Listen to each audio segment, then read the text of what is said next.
Corona وبا کی پہلی لہر سے پشاور سب سے زیادہ متاثر ہوا۔ غلام دستگیر ان ہزاروں شہریوں میں سے ہیں جو اس وائرس کا شکار ہوئے۔ ان کے ساتھ ساتھ ان کے اہل خانہ بھی بیمار ہوئے۔ ان کا کہنا ہے کہ کورونا کی پہلی لہر کا خوف دوسری لہر کے مقابلے میں بہت زیادہ تھا۔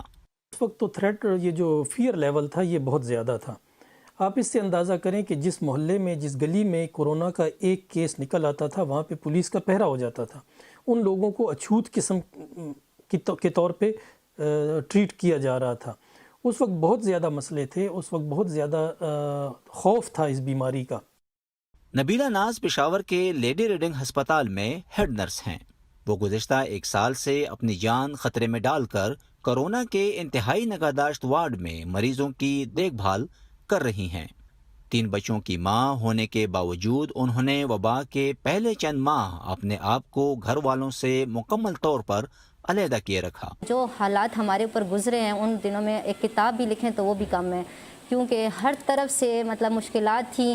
ہمارے جو ریسورسز تھے، ہمارے جو ہیومن ریسورسز سے لے کے جو مینجمنٹ کے ریسورسز ہیں وہ پیشنٹس کی کیئر سے ریلیٹڈ تھے، وہ ہمارے لیے سب مینیج کرنا اور پھر سٹاف کو فل کٹس میں تیار کر کے اندر بھیجنا اور پیشنٹس کو ہینڈل کرنا بہت مشکل تھا۔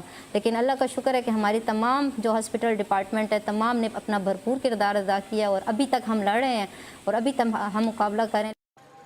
حکومت کی جانب سے ماسک اور سینیٹائزر کے استعمال اور مناسب سماجی فاصلہ رکھنے کی تلقین کے باوجود بہت کم تعداد میں شہری احتیاطی تدابیر پر عمل پیرا ہوئے۔ شروع سے یہ ایک بہت ہی چیلنجنگ بات رہی ہے ہمارے لیے کہ ایس او پیز کو ہم لوگ بالکل بھی فالو نہیں کر رہے ہیں۔ بالکل شروع سے لے کے ابھی تک جو ہے اسی طرح چل رہا ہے۔ مارکیٹس آپ دیکھ رہے ہیں کوئی ایس او پیز نہیں ہے، بلکہ پرابلم ہمارے لیے بہت بڑی یہ تھی کہ لوگ اس کو مذاق سمجھ رہے تھے، حالانکہ یہاں پر ہمارے ہاسپٹل میں جو ہے وہ ایکسپائریز ہو رہی تھی اس کی وجہ سے، تو وہ پرابلم جو ہے ابھی بھی ہے۔ غلام دستگیر کو کورونا کے اثرات سے نمٹنے میں طویل عرصہ لگا۔ وہ اب بھی کورونا سے متعلق احتیاطی تدابیر پر عمل پیرا ہیں۔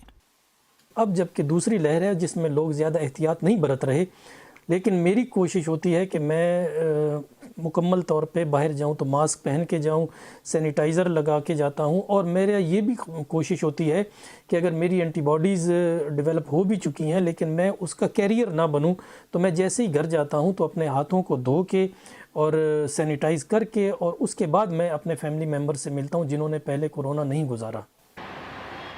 دنیا کی دیگر ممالک کی طرح پاکستان میں بھی کورونا کی ویکسین کا استعمال شروع ہو گیا ہے، لیکن ویکسین کی مقدار ملک کی ضرورت سے خاصی کم ہے، جبکہ اس سے متعلق شکوک و شبہات عام ہیں۔